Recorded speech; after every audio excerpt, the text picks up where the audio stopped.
The Final Fantasy franchise is an anthology. You don't need to play one game in order to understand or appreciate another game.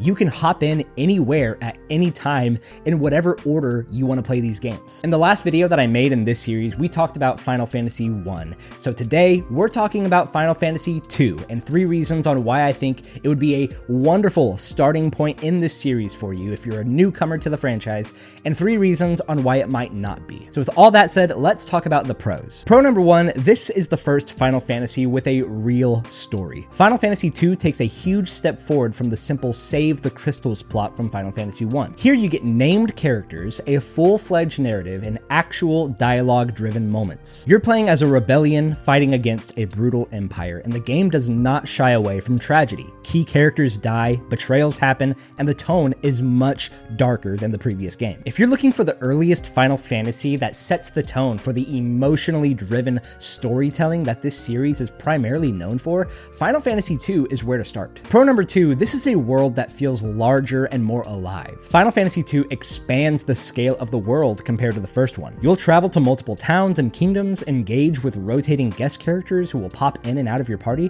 and even pick up dialogue terms in order to use in conversation via the unique learn and ask system. All of this helps the world feel a bit more dynamic and immersive than the first one. I think this may be one of the first RPGs to really make you feel like you're a part of a larger, bigger, unfolding conflict and not just a wandering adventurer. And pro number 3, this has an incredibly unique progression system unlike any other game in the series. Forget the levels and the XP bars. In Final Fantasy 2, your stats improve based on how you play. If you take damage, your HP actually goes up. Use magic, your MP and magic power grow. If you prefer using swords, you'll get better with them over time. It's a use it to improve it system, and it rewards experimentation. This makes Final Fantasy 2 very different from any other Final Fantasy game, and some players may actually really love this organic, hands-on style of progression. But sticking with the combat in this game, let's move on to 3 cons on why you might want to stay away. Con number 1, this stat system can definitely be confusing and flat out broken. Yes, the unique progression system is incredibly bold, but bold doesn't necessarily mean good. It's incredibly easy to break this system or accidentally sabotage it. You'll quickly discover that you can level up your HP by attacking your own party or ruin a character's growth entirely by mixing roles too much. For a newcomer unfamiliar with the quirks of old school game design,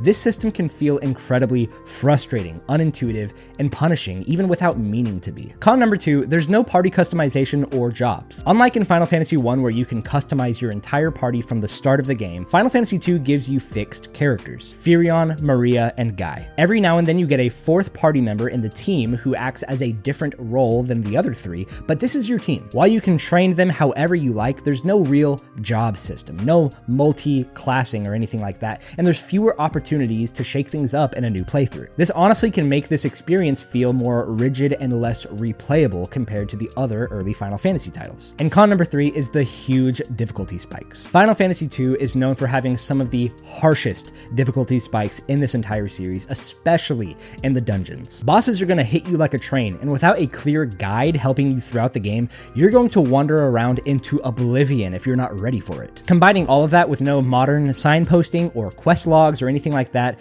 you've got a game that's going to feel really unfair and aimless at many points. In that sense, it's not exactly newcomer friendly. So if you are a newcomer to this series, let me know in the comments below if you're planning on starting your Final Fantasy journey with Final Fantasy 2. And if it's not this game, where are you thinking about starting your journey? And if you've been playing these games for a little while now, tell me where you initially started playing Final Fantasy. So with all of that said, I will see you all in the next video.